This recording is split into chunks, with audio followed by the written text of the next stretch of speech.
opening segment of Dynamite, we got the culmination of all of this Hangman and MJF stuff for the last few weeks.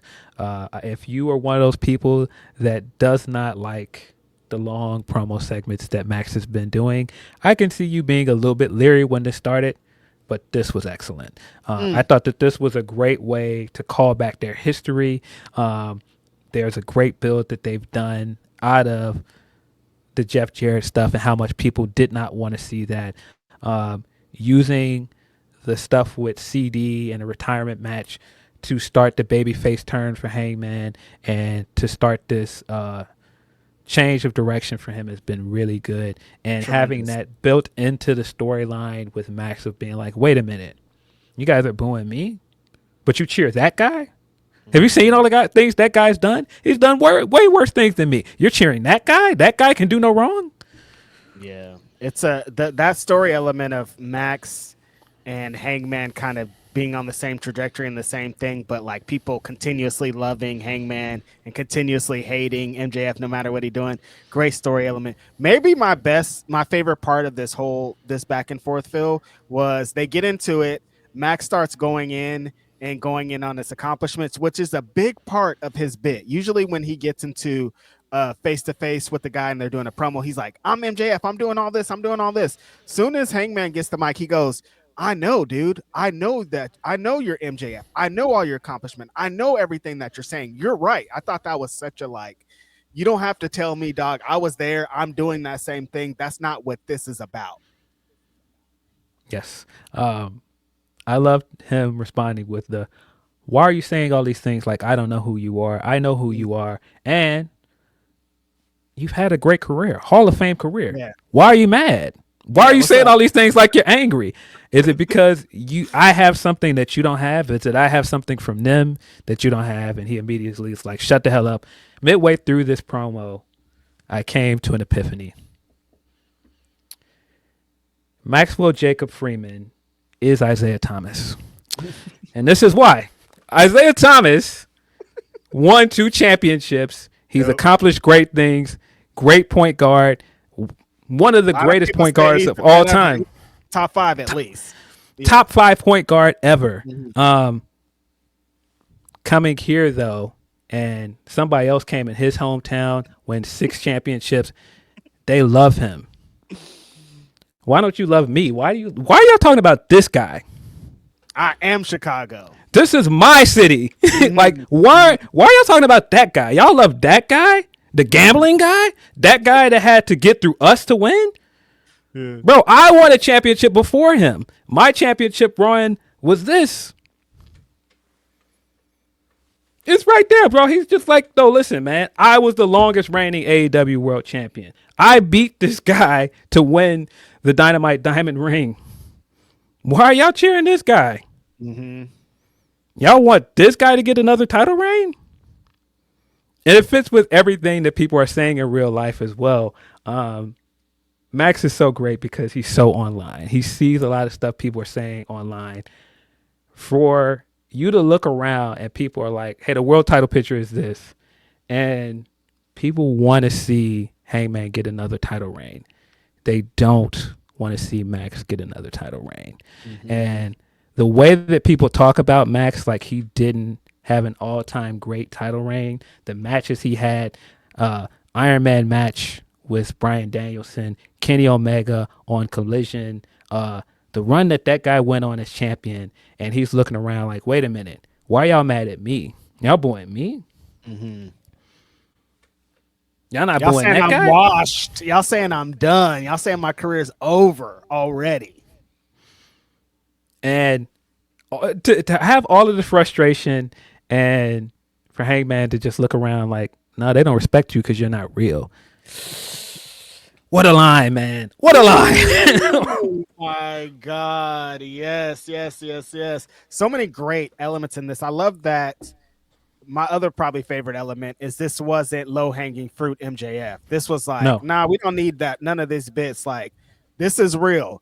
I do everything in my power to be the number one guy here, and I put my life on the line every fucking time, and here you come. He said you woke up and became the main character. I fucking love that shit because everybody's like, us included, Hangman Adam Page is the main character of this company. Like, he's the one, he should be world champion, he's all of this, and like for him to be like, you just stumbled into that, and I work hard every day to do this, and Hangman just kind of being like, dog, there's more to it.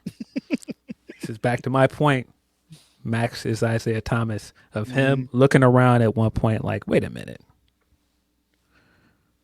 I'm the guy. Mm-hmm. They had to get through us. He had to get past me. Why y'all booing me? I did everything. Yeah. But like Isaiah, how did you get there? How did you win? People don't respect how you won. It ain't. No. You can list all the accomplishments. You did beat the Lakers. You do have 2 championships. You did beat Mike several times, but they don't respect how you got there. No. And for him to look around and you guys were the bad guys the whole time. That was your bit. Exactly. He's missing that part because he's just like, what do you mean? I did bad things. None of that matters. The history books won't remember that. I'm a winner. 6-time Diamond winner. But it's like the issue is people do remember those parts though. Like it's not like we just remember the win. That's not how wrestling record books work. You don't just remember the winners. You remember how they won. He wants that part to be a footnote, but to Hangman's point, none of those things matter. Right. Because people just don't respect you. Mm-hmm. And no, Spiral, you're missing it. I'm not saying that the Pistons cheated. The way that they won at that point, mucking up the games, playing dirty, hard fouls and all this stuff, the Jordan rules and all of that stuff, people didn't forget that. You made your claim to fame. You made your ascent about being the bad guy. And so that was the whole point of this story that they're telling in the ring of Hangman going like, yeah, you have done all of those things. And he's looking around like, all right, you can be the main character. You could be the face of this brand. I'm perfectly fine with being the bad guy. I thought that was a great way to end this segment. Amazing line. Also, so many great line. At one point he did the Your Honor bit from URL where he's like, I'm better than you. I dress better than you. I look better than you. Tell me one thing you do in this ring better than me. Mm-hmm. And I absolutely believe Max has seen that battle, or at least that clip from that battle. He had to be referenced. The cadence he did it in, it was too close. There's no way. I couldn't believe that Max saw that. Yeah, very funny. But we've seen him reference hip-hop things before. Yeah, totally. He's definitely in tune with the thing. But then for MJF for Hangman to counteract that, to be like, I'm real, and that's it. It's like, oh my God, you guys, like, that's so like layered. You know what I mean? Like you could go from so many angles, and like that's really how the fans feel. Like they feel like what Hangman does is they feel like it's so close to who he is, and everybody feels like MJF's on some fake putting on a performance shit, which it's part of his character, you know? Yes. I also saw some people saying his I'm better than you thing has worn thin. That was the point of this segment. That was Hangman's whole point. You've been running around saying I'm better than you, and you know it for all this time. You really believe that though? You really believe you're better than me? And that pause that Max has for a second before he says something, he pauses just long enough for you to second guess what he's saying, and he's never done that before. I thought that was such a great touch. Because he's usually so quick-witted, like he always has the immediate rebut. Like he's always like right on it. And that time for him to be like, Hangman cut him deep though, for him to be like, but do you believe it though? Like you say it all the time and you tell everybody and it's on shirts and posters, but do you, MJF yourself, believe it? And like, that's again, so layered. It's crazy. Yeah. Both of these guys being day one guys and Max trying to hit him with you came in with everything. You didn't earn this. You came straight in and they herald you as the guy coming in. He came straight in and said, I want to be world champion. But the part that Max left out is we were on the journey for the year of him losing to Jericho and getting back there and beating Kenny Omega. It wasn't the same as your journey. You cheated. You can't just leave that part out. You cheated. But that's such a Max thing to do. It's of course there's some caps in his rap because like Max was working with fucking Cody and Chris Jericho at the same time. I'm like, oh no, they want, if they're giving something to somebody, it seems like they're giving something to you too, old Maxwell. I mean, to my Isaiah comparison, a part of the reason why Isaiah is a top 5 point guard in his run to win championships, they beat Boston, they beat the Lakers, and they beat the Chicago Bulls with Michael Jordan. That guy beat Larry Bird, Magic Johnson, and Michael Jordan. Not a lot of people can say they did that. When you look at Max's resume, CM Punk, Jericho, Cody, all of the biggest stars you can name. Danielson, Will Ospreay, and fucking Kenny Omega. Like, his resume is sick. His resume for his age and what he's done in 5 years is crazy. But to Hangman's point, why are you so angry? Yeah. Is it because you've done all of that and some people still don't give you the flowers you think you deserve? Well, why is that? Don't leave out why. Bars, hella bars. Why though? And Max fan, like, essentially that doesn't matter. It's because they love you. It's kind of the story. It's like, I'm loving it. It's great. It's amazing. Love it. I love him saying all of the parts out loud of like, wait a minute. Why are they saying you did nothing wrong? You burned a man's house down. Yeah. Damn, people really believe that too. Like, they're like, a Hangman did nothing wrong. He burned a man's house down, you guys. Bro. Yeah. And the CD stuff, the second he brought up CD, because they did this great thing where when Hangman brought up the fans, Max immediately blew up. But when he said something about CD, Hangman got out of pocket. Like, nah, don't you ever out your mouth disrespect Christopher Daniels. That's why I was thinking, you did just end his career though, Hangman. Why are you acting so crazy right now? But also another great elements to be told there. This has been, I think, beyond them having this great promo back and forth, them both telling a lot of great stories, them both like establishing what this is. This feels what like AEW should be though, Phil, right? It's like the vibes. It's like two huge stars, two guys that we're invested in, that we've seen the journeys of, facing each other, talking shit to each other, leading to a match. This is what we want.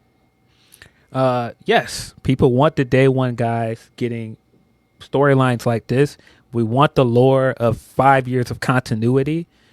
And with these two guys in particular, we were on here at one point like, yo, we want Hangman in the main title picture. We want him in top feuds. We want him in the chase. And so this felt like overdue for Hangman. Like, yeah, he's not a title picture, but get him in a storyline that feels like it matters.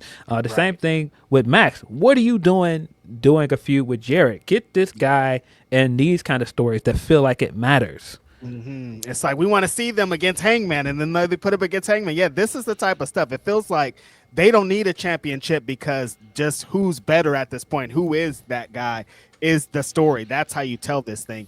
And this feud could go on for a year. You know what I mean? Like, there's so many things that could be told and featured in this. It's a really great way. Like, all the build up with the little teases of them seeing each other outside, seeing each other in the locker room, seeing each other in that stuff.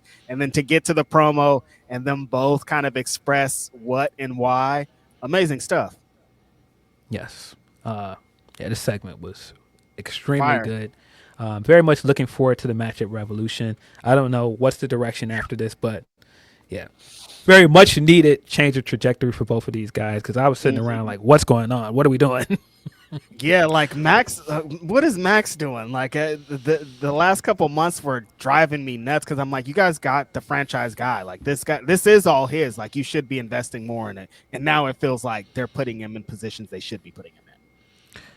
Yeah, watching this, it did reaffirm what I've been thinking around a while, that people do have Max kind of fucked up. And that's a fact. I do.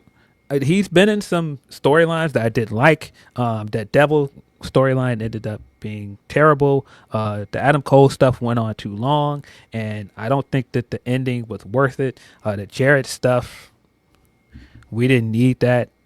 But still, when people act like this guy is not going to be considered one of the greatest AEW world champions when all is said and done, I'm like, y'all are doing a lot of capping, dog. This guy had a great run. This guy, just like the resume we were naming earlier, like his match thing is insane. Like crazy. Some of the best matches in AEW history. But then he also at the same time has some, because somebody after this promo was like, oh, that might be the best AEW face-to-face of all times. Like, I think Max has actually been in better face-to-face if we're talking about it. I'm like, this guy has been in some legendary face-to-face. Like, that's kind of like what his thing is, you know? This is the other part. You can list the resume of matches he's had with big stars, but he's had the promos with some of the best talkers there is. Yeah, he's had promos with Punk. He's had the promos with Bryan. And he's not only held his own in those, Cody, he's Jericho. come out of these looking like one of the best talkers in the business. Yeah. That's why it continues. Like, they do got him fucked up. Like, there's people that are saying he's washed. There's people that are saying all these. I'm like, no, I don't really. Like, there's been a couple of misses, but that's how you have to be if you're a top guy. You can't. Everything can't be 100%. That's just how things move about. But like, if you think that's it's done for him, you've got another thing coming. Yeah, no, there's been some obvious glaring missteps with him, but Definitely. The way people hold that against him and act like, oh, none of this was ever good, like, I don't know about all that, guys. Listen, we were in San Francisco at Revolution watching this guy go for an hour with Bryan Danielson. You can't tell me nothing after that. One of the best AEW world title matches that we've ever seen. Yeah. After that, I was like, oh, all the talk is done. I don't care what the fuck y'all say after this, because he's proved that he can do everything that you say he can't. Yeah.